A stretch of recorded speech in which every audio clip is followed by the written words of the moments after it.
Mes très chers amis de Sassanochi, c'est avec grand plaisir que je vous retrouve cette semaine dans la paracha de Vaera.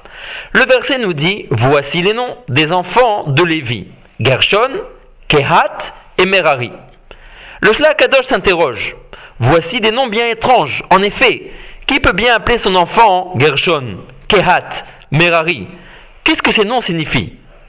Le Shla Kadosh nous enseigne et nous dit que la tribu de Lévi n'était pas assujettie à l'esclavage de Pharaon en Égypte. En effet, tous les enfants de Lévi, toute la tribu de Lévi, tous les descendants de Lévi qui étudiaient constamment la Torah ont été exemptés de l'esclavage en Égypte.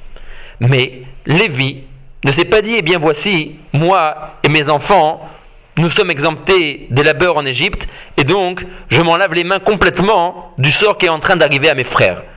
Bien au contraire, il a voulu leur montrer que lui aussi prenait part à leur douleur, pour leur montrer que lui aussi était avec eux dans la difficulté. Il a appelé ses enfants au nom de l'exil. Gershon vient du mot ger. Nous sommes ici comme des étrangers. Nous ne sommes pas des vrais habitants. La preuve en est que le pays dans lequel nous sommes nous a servi.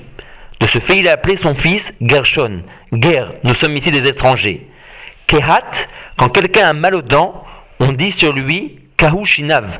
Ses dents lui font mal. C'est un terme en hébreu, le mot kihoui, pour dire une rage de dents.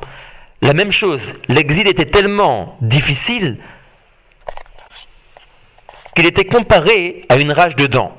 Pour montrer la peine, la souffrance que Lévi avait de voir ses frères travailler tellement difficile, il a appelé son fils Kehat.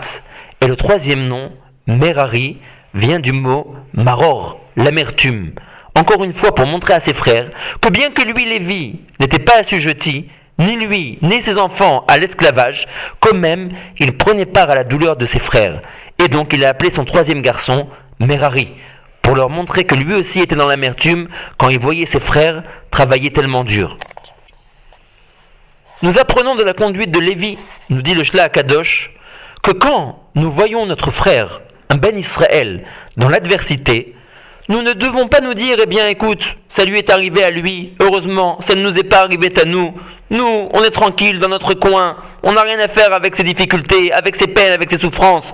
Non, bien au contraire, on doit montrer à notre frère que ces douleurs nous incombent à nous aussi, et que ces souffrances et ces difficultés nous font de la peine. Nous devons être ce qui s'appelle en hébreu nosé béol, montrer à notre frère que nous aussi nous portons avec lui son lourd fardeau. Il y a différentes manières de montrer à notre prochain que nous aussi nous avons de la peine quand il est dans la difficulté. On peut s'asseoir avec lui, discuter et entendre ses complaintes, entendre ses souffrances, lui montrer ce qu'on appelle ozen makshiva, prêter l'oreille et simplement lui donner des conseils.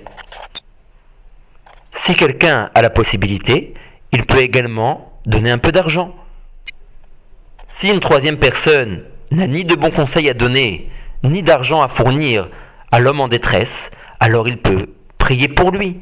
Oui, chaque matin, avant la tfila, quand on sait qu'un de nos frères a des difficultés, on peut ouvrir son cœur à Hachem, citer le nom de la personne qui a des problèmes, et supplier Hachem de le secourir et de lui enlever tous ses problèmes.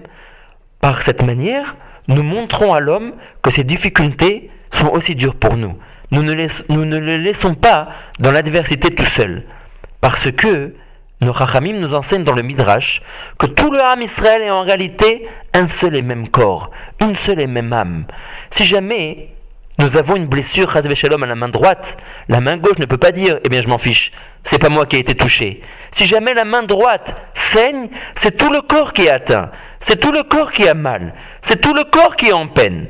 Nous devons ressentir exactement la même chose par rapport à l'ensemble du Ham Israël. Quand un de nos frères est dans la difficulté, ce n'est pas simplement quelqu'un d'étranger, quelqu'un que nous ne connaissons pas. Ce frère en question est un membre du grand corps, de la grande âme qui est appelée Ham Israël. De ce fait, tous les membres de ce corps, tous les membres de cette âme doivent également lui montrer à quel point eux aussi sont touchés par sa douleur et faire tout ce qui est en leurs moyens pour lui porter secours. Comme cité précédemment, lui donner des bons conseils, l'aider d'une manière financière, ou alors tout simplement prier pour lui, si c'est possible, même les trois à la fois. Au cours de la Première Guerre mondiale, le Chafetz Chaim, qui était toujours d'un tempérament joyeux, est devenu tout d'un coup très morose.